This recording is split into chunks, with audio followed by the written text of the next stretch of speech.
Now, I know not of your designs, but I sense something singular about you. Fire in my lungs, I'm spun, walking on wire. In delirium, descending higher and higher. Can you get this forever? Running out of lifelines. Going hell for leather, but just one last ride.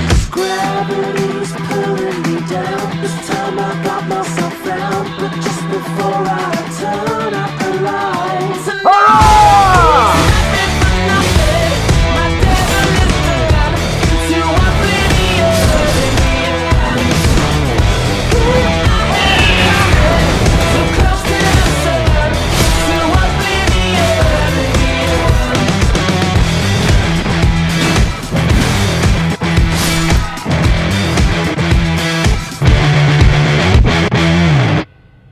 So where we dropping, boys?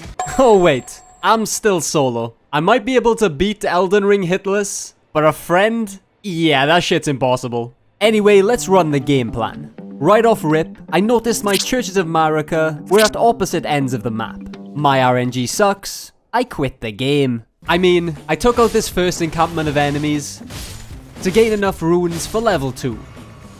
That was until I realized I was experiencing something every game has had in their days. Lag has been driving me absolutely insane in Nightreign. My internet is decent, but I'd still get those infuriating lag spikes or inconsistent ping that just makes the game unplayable. No! What was that? That was until I found something that completely changed the game. GearUP Booster turned my infuriating high ping down to a rock solid 16. It's like I'm living right next to the server, honestly. The problem isn't always your internet carrier. Sometimes games like Nightreign randomly assign you to subservers far away, causing those phantom lag spikes. What GearUP Booster does is optimize your connection to get you the absolute best and most stable route to any of these servers, no matter where you are in the world. It's built for stability, so your ping stays low consistently. It's super easy to use too.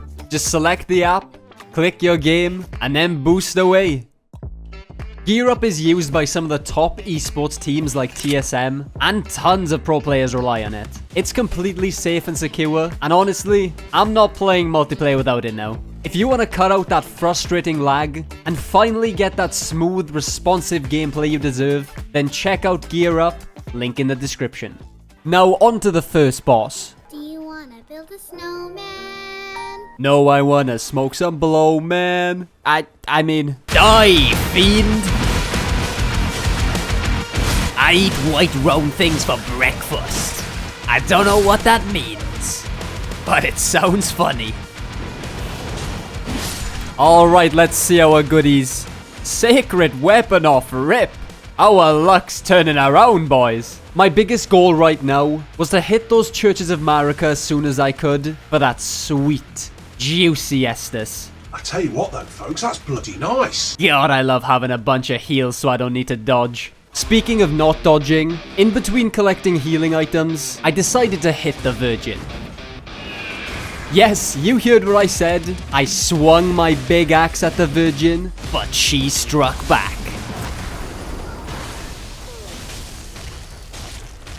I died to an abductor Virgin. I'm gonna go cry in the corner now. Crying in the corner, huh? Mind if I join you? Well, I would have if this run wasn't salvageable. So let's smash this Virgin one last time. Easy, boss. Well, there goes her purity. The redemption arc was on. I hit up the next church. 5 flasks, baby. I think it's safe to say that our luck has officially turned around, guys. We are back, baby. We are fucking back! We're back! The depraved perfumer. More like depraved from life. Oh no. I was invaded by the Elden Beast 2.0. The carefully crafted, elegant boss that was put into this game for one reason. To waste your fucking time. The boss that thinks it's of the opposite gender. I get close, it runs away. I already have 45 hours in Nightreign. Please, I've suffered enough. The boss that's been referred as, and I kid you not, the cum monster. He's not here to mess you up, but give you a mild inconvenience, which is 10 times worse. Apart from that, it's actually a relatively easy boss, so if you can't kill it, skill issue, I guess. I collected my final flask, finished off the perfumer, phrasing his nuts on that one, and night 1 officially began. The first big boss of this run, the ulcerated tree spirit. Although I wasn't worried, because even when the night rains, I still praise the sun. There has to be a world record for amount of terrible jokes in a single video. If not, I'm claiming that bad boy right now. Just pure chopped humor. Oh, I feel bad for you if you're watching this. Subscribe, I guess. While I have your attention, Nightreign is a multiplayer game. Cheers, Jeff. I don't mind doing solo runs, but some other people? That would be pretty cool. We can beat this log of wood together, you know?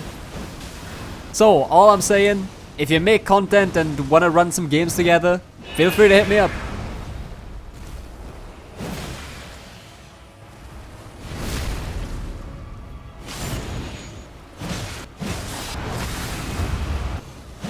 GG's, we have officially survived Night 1. Now on to the second. If you're a fan of furries, you might want to look away from this part. Oh no, I'm looking away. I mean, what?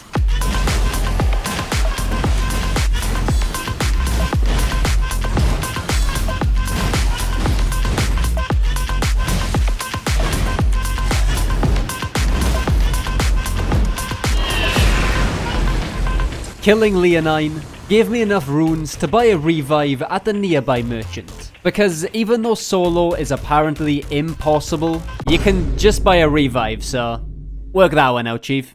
I'm kidding, solo is actually really difficult. I'm also playing after the patch, so it's easy to talk smack, knowing they made it a lot easier. You might have noticed, but I keep on checking my weapon. That's because I wasn't completely set on using it. That was until I met Rudolph. 50 random bosses, and I get a goddamn ancestor spirit. It's like the game knows how to piss me off, I swear to God. Lucky for me, this ain't my first rodeo. I'm no deer in headlights, you know what I'm saying? Well, that was fucking dreadful. I was throwing shade at the spirit, but what I didn't know is that the item he was about to drop would change the game completely.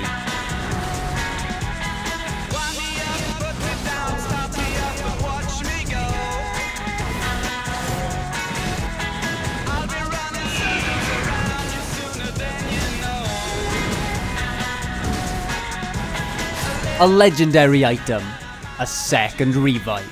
Yes! Hell yeah! But that's a little boring.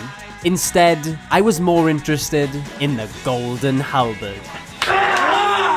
This run, low-key the best one I've had solo. And I died to an abductor virgin. How have we done this? And it was only going to go up from here. By making my way to a nearby cave, I could beat the mini-boss inside, who guarantees a purple smithing stone every single time. This was for my shield, but also, if you didn't know, it's a great tip to have. If you ever find yourself with bad loot, just make your way into one of these bad boys for a free upgrade. The second night was closing in fast. I had time for 2 more bosses. The first... Well. If it isn't that one guy who kills me at the beginning of every single run I do in Elden Ring. Yeah, I'd be screaming too. Oh, I'm back. But this time, I brought a full loadout, buddy. Normally this guy would give me flashbacks and PTSD, but not today. More so because he has graft in his name, and I'm unemployed. So that shit scares me. Much more than actually dying to the boss, but thankfully, this fight didn't last long. Just like me for real. Why do I keep on saying these things?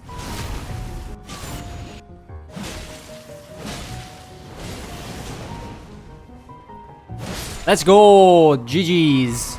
Next was the Fire Monk. If you're a visual learner, this is what grape without the G looks like.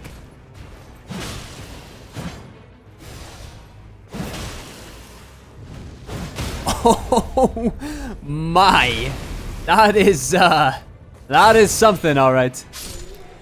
And with that, night 2 was upon us. Okay, who do we have? No whammies, no whammy. I mean, he's no Nameless King, or Dancer of the Boreal Valley, or any of the other fun bosses. But I do know his moveset inside out, since you need to beat him to unlock the route to Melania. Wish I knew Melania inside out. Maybe in a perfect world.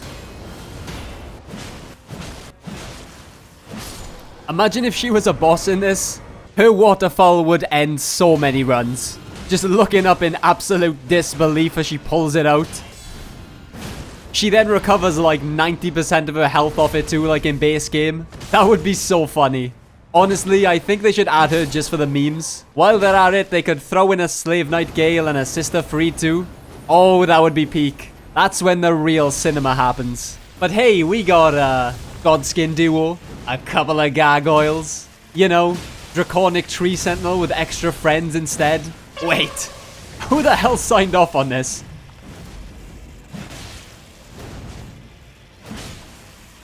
Oh, that stagger's big. Stopped him from splooging his lightning everywhere. Yeah, it's wraps for this guy.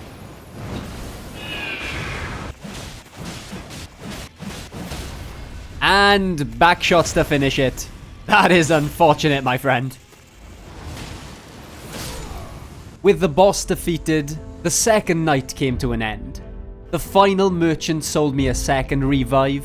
I had 7 flasks. I was level 12. My loadout full of good weapons. This would be a generational fuck up if I choke this run. So I opened the gate to darkness.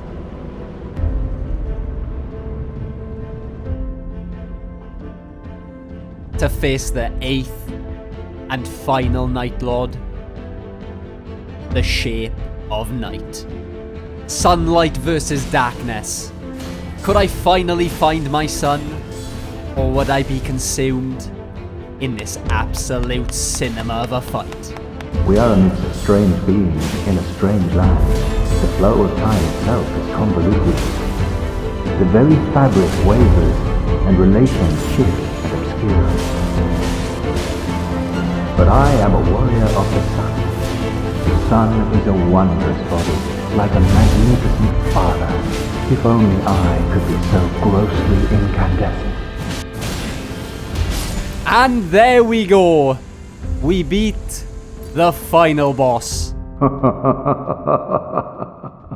Of course there'd be a phase 2. You think they'd end it like that? We were about to witness peak. One of the best designed bosses in FromSoft history, the Ulster.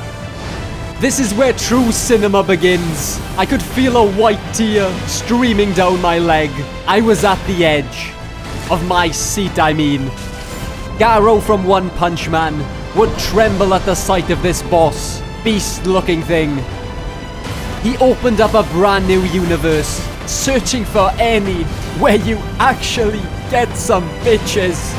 But of course, it was none. A run where I died to an abductor virgin, turned into one,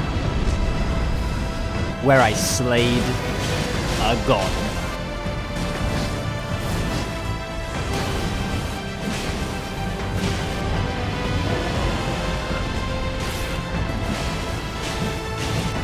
Finally, I have found it. I have. My very own son. I am the sun. I've done it.